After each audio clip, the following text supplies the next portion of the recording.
NCT ने rule बनाया और हमने फॉर्म भरा और परीक्षा दिया और बीएड किया। हमारा बीएड करना कोई दोस्त थोड़े है। एनसीटी रूल बनाया, हमने ट्रेनिंग किया। दोषी तो एनसीटी, हम लोग दोषी थोड़े हैं। क्या करेंगे, सरकार की बेवजह के कारण हम लोग घूम रहे हैं रोड पे। बहुत है, घुमा रहे हैं, बहाली देने से नहीं है, घुमा रहा है। चेयरमैन साहब कहते हैं कि आप परीक्षा दीजिए, परीक्षा के बाद क्या गारंटी हमारी नौकरी होगी? जो नहीं नौकरी होगी चेयरमैन साहब गारंटी लेते हैं? वो स्पष्ट कर दे पहले कि हाँ एग्जाम के बाद आपकी नौकरी होगी। 2019 से ही बीएड अभ्यर्थी ठगे जा रहे हैं। और माननीय मुख्यमंत्री जी से भी मेरा निवेदन है कि कृपया करके बीएड अभ्यर्थियों के लिए कुछ सोचे, क्योंकि उस अभ्यर्थी का कोई दोष नहीं है सर। ये इसकी तैयारी करें कि स्टेट में फॉर्म भरने जाए।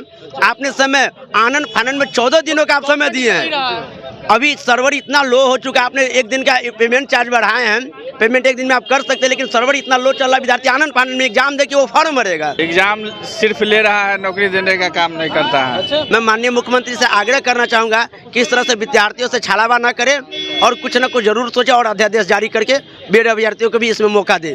बीपीएससी शिक्षक बहाली पूरे देश में बड़े पैमाने पे बिहार में पहली बार ली जा रही है, जहां तमाम जो शिक्षक हैं, शिक्षक अभ्यर्थी हैं, वो आज एग्जाम देने पहुंचे हैं। इस वक्त हम बीएन कॉलेज के पास मौजूद है। देखिए तमाम जो छात्र हैं, एंट्री का टाइम शुरू हो गया और सभी छात्र जाना शुरू कर दिए हैं और अपना रोल नंबर देख रहे हैं ताकि हमारा क्लासरूम कौन सा है। हम शिक्षक और शिक्षक अभ्यर्थी से बात करेंगे, जिस तरह से एग्जाम हो रहा है क्या कुछ कहेंगे, क्या कहेंगे। एग्जाम देने पहुंचे हैं, क्या नाम हुआ आपका? रोहित कुमार। कहाँ से आए हैं? पश्चिमी चंपारण। पश्चिमी चंपारण से। बीएड है या डीएलएड है? बीएड है। बीएड है। डर भी लग रहा है? ना सर, नहीं लग रहा है। एग्जाम तैयारी कैसी है? ठीक है। लेकिन जिस तरह से सुप्रीम कोर्ट का जो है सुनवाई आई है, उसको लेकर के तो डर होगा। हाँ, तो अपना अपना डिसीजन ले रहे हैं, लेकिन एग्जाम तो देना पड़ेगा, उसके बाद जो होगा देखा जाएगा। देखिए और भी अभ्यर्थी है, क्या कहेंगे? एग्जाम देने आए, कैसी तैयारी है? ठीक है, लेकिन क्या करेंगे, सरकार की बेवजह के कारण हम लोग घूम रहे हैं रोड पे। बहुत है, घुमा रहे हैं, बहाली देने से नहीं है, घुमा रहा है। कैसे घुमा रहा है? आज तो एग्जाम भी ले रहा है। एग्जाम सिर्फ ले रहा है, नौकरी देने का काम नहीं करता है। अच्छा, कैसे?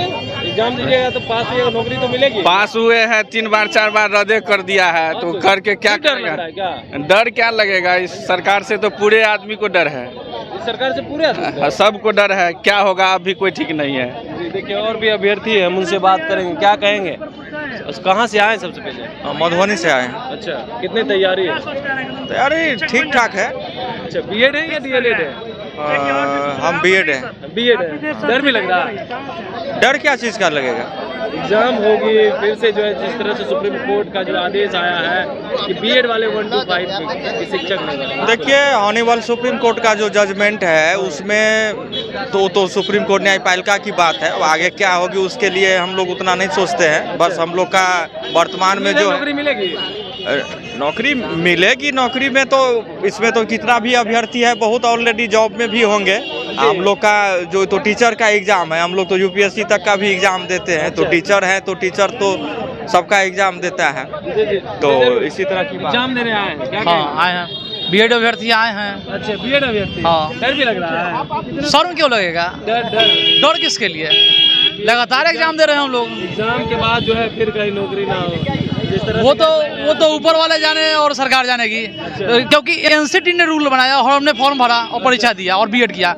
हमारा बीएड करना कोई दोस्त थोड़े है। एनसीटी रूल बनाया, हमने ट्रेनिंग किया। दोषी तो एनसीटी, हम लोग दोषी थोड़े हैं। एनसीटी का दोष है। वो रूल जो बनाया तब हम ट्रेनिंग किए। 18 को रूल बनाए, उसके बाद से पूरे देश में 20 लाख सीटेड अभ्यर्थी है। क्या वो 20 लाख सीटेड अभ्यर्थी का डिग्री इनवैलिड है? ये कहाँ तक जायज है? वो तो कह रहे गवर्नमेंट को सोचना चाहिए, माननीय प्रधानमंत्री जी को सोचना चाहिए कि उनको अध्यादेश लाए या कोई ऐसा कानून लाए। क्योंकि बच्चे का क्या दोष है? बच्चा तो आप 18 में एनसीटी का आप कानून बनाते हैं, उस कानून के अनुसार बच्चा ट्रेनिंग करता है। उस बच्चे का क्या दोष है? दोषी तो एनसीटी का अफसर है, पदाधिकारी है। हम उसको दोषी कहाँ है? हम तो तैयारी कर रहे हैं, परीक्षा दे रहे हैं। और जो बच्चा बिहार बीपीएससी डाले हुए है, अचानक 8 दिन पहले सुप्रीम कोर्ट का आदेश आता है और चेयरमैन साहब कहते हैं कि आप परीक्षा दीजिए, परीक्षा के बाद क्या गारंटी हमारी नौकरी होगी? जो नहीं नौकरी होगी चेयरमैन साहब गारंटी लेते हैं? वो स्पष्ट कर दे पहले कि हाँ एग्जाम के बाद आपकी नौकरी होगी।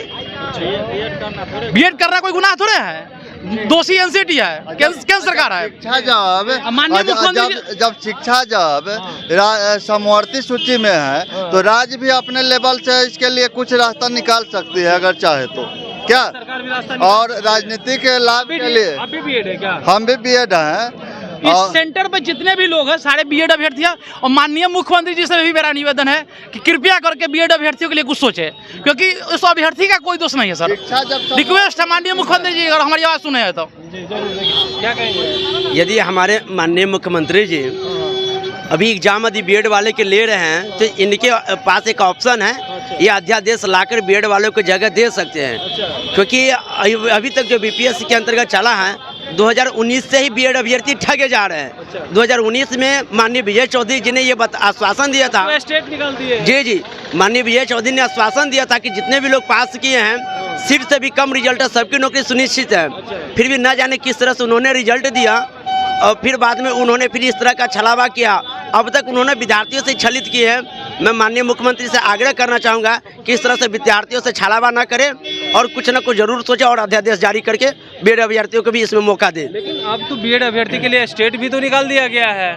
निकाल दिया गया है। निकालने से क्या होता है? स्टेट निकालने से क्या होता है? स्टेट आप इस पोजीशन में निकाले हैं जिस पोजीशन में विद्यार्थी अपनी तैयारी में लगे हुए हैं। आप मान लीजिए ये इसकी तैयारी करे कि वो स्टेट में फॉर्म भरने जाए, आपने समय आनन फानन में 14 दिनों का आप समय दिए हैं। अभी सर्वर इतना लो हो चुका है, आपने एक दिन का पेमेंट चार्ज बढ़ाए हैं, पेमेंट एक दिन में आप कर सकते हैं, लेकिन सर्वर इतना लो चल रहा है, विद्यार्थी आनंद फानन में एग्जाम दे के वो फॉर्म भरेगा। देखिए कहाँ से आए? मोतिहारी से। अच्छा, कैसी तैयारी है? ठीक है, तैयारी ठीक है। हाँ।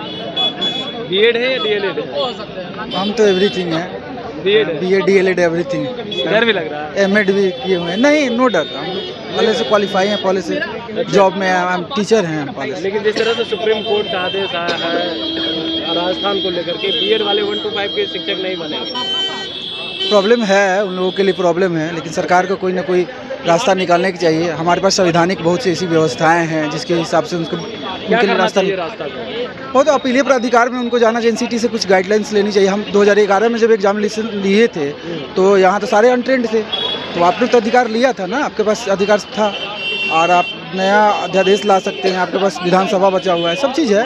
अगर आप चाह रहे हैं शिक्षा की भलाई करना तो कर सकते हैं। जी जरूर। देखिए अगर आप चाह रहे हैं शिक्षक की जो है भलाई हो तो उसके लिए बिहार सरकार और देश की सरकार अध्यादेश लाए ताकि बीएड वाले जितने भी अभ्यर्थी हैं वो अगर एग्जाम पास कर जाते हैं तो वो उन्हें जो है नौकरी मिल सके। तो अभी तक के लिए इतना ही। देखते रहिए live Bihar. Live Bihar YouTube पर सब्सक्राइब और फेसबुक पर लाइक जरूर करें।